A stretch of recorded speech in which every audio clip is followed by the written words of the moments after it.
Good day, Hunters. As was mentioned in the Hunters of Wales instructional video, the Order is field testing a brand new creation, the Bardic Transcriber. The device, after being linked to an individual, will begin writing about the person's life in the medium of a narrative. While this is not entirely ideal, as the machine is designed to eliminate the need for handwritten after-action reports, it is a simple byproduct of the device being so heavily based around the phase sphere. So then, we have received our first in-field report from one of the prototype devices that I would like to share with you today. I hope you find it informative. Gethin's vision blurred as the device synced to him. He could see the world in front of his eyes twice, the images overlapping with each other, making his stomach twist. He'd been warned about this, and knew it would only be a minute or two before the double sight would coalesce into one. Still though, this was an awful way to start a hunt, he thought to himself.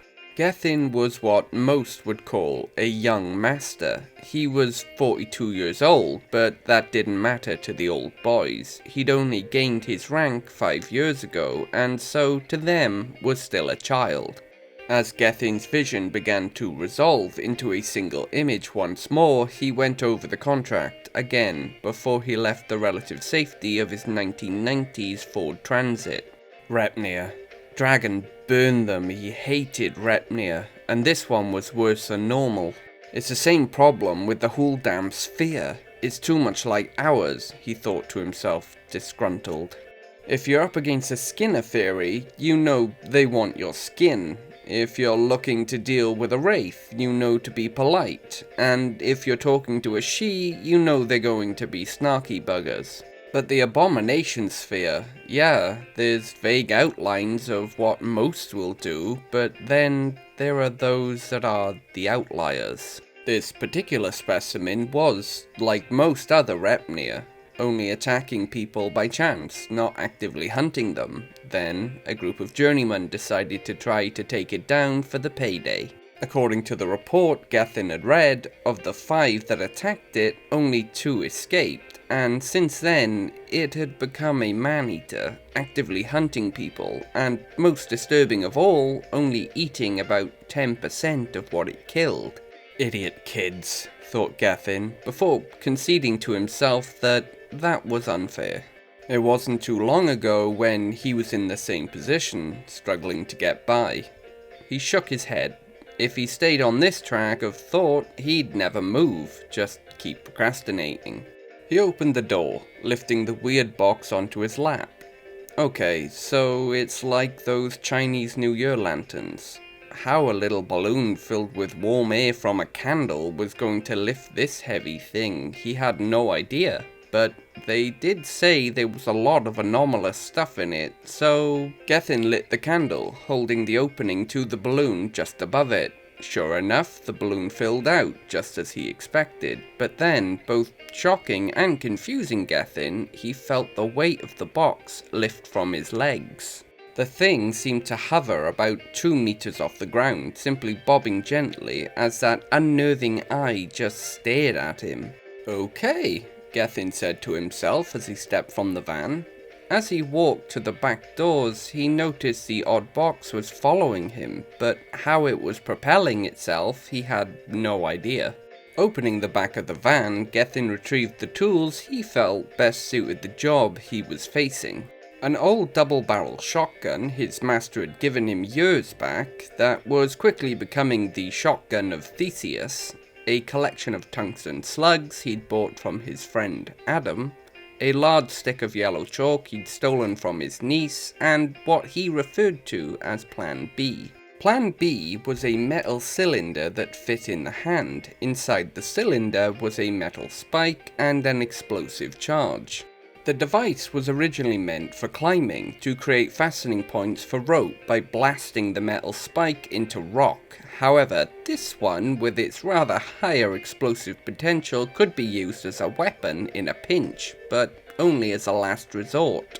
Lastly, he grabbed his torch and some spare batteries just in case. It was still only 11 in the morning, but he really didn't want to be the fool who died in the dark.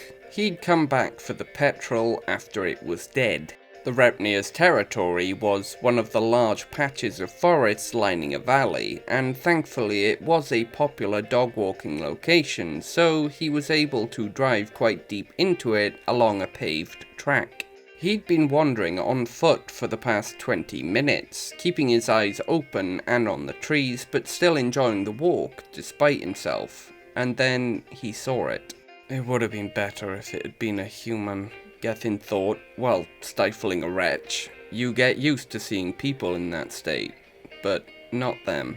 Once Gethin had double and triple checked these surrounding trees for the Repnere, he pulled out his map, marking the location with a small red dot.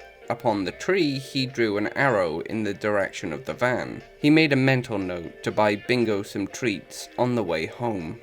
About an hour later, with other such carcasses left in trees, many marks on the map, and half the chalk gone, Gethin found the first person.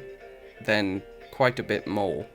There was an arm and a head hanging from where the branches of the old oak sprang forth. It took longer than it should have for Gethin's brain to fully process what he was seeing. It was as if his mind was attempting to take in the whole mess piece by piece. As he stared, the whole image slowly resolved. Gethin took in the body parts slowly. What was a branch was revealed to be another arm. What was a collection of leaves was torn and stretched skin. Gethin counted 10 bodies at least, though it was difficult to tell with how they were arranged, and then he heard it. If he hadn't turned when he did, or if he had turned any faster, he'd be dead.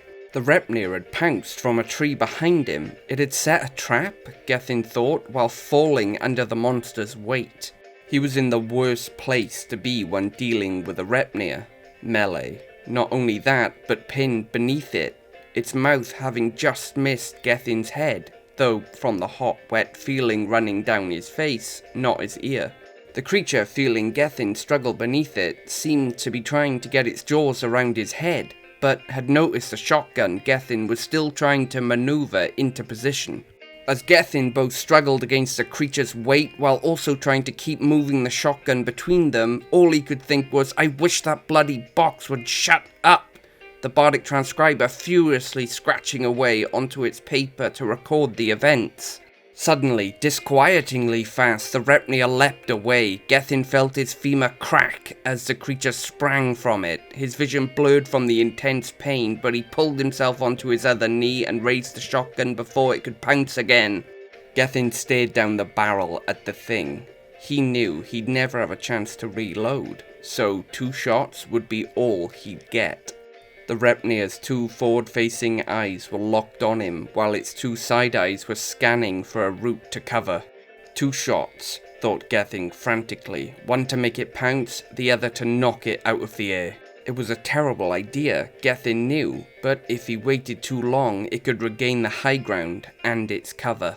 Gethin fired at the ground in front of the creature, the sudden sound compelling the Repnere to leap at Gethin, and just at the center point of its leap, Gethin fired his second shot.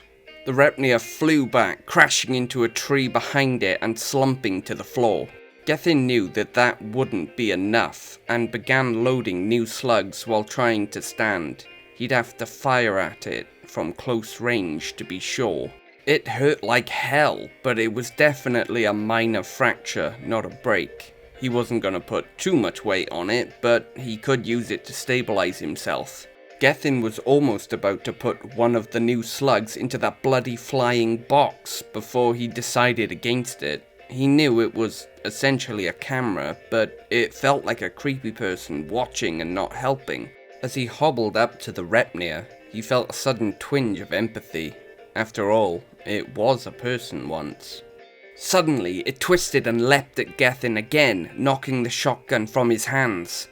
Gethin was pinned beneath the creature again. This time, the only thing stopping it from reaching his head with its jaws was Gethin's left arm, tucked under the creature's chin. Gethin could feel as the bones in his arms strained under the weight and muscle of the beast. He wanted to look around for the gun, but he knew if he broke his concentration, the Repnere would take advantage. Using his right arm, he felt the ground around them, wanting desperately to find his weapon, but nothing, only dirt and twigs. His left arm was screaming in pain. It wouldn't hold out, not under this. Then his last option came to mind, the plan B. Quickly moving his right hand down his body and scrambling to find the device, he prayed to the dragon that it hadn't been lost in the fight.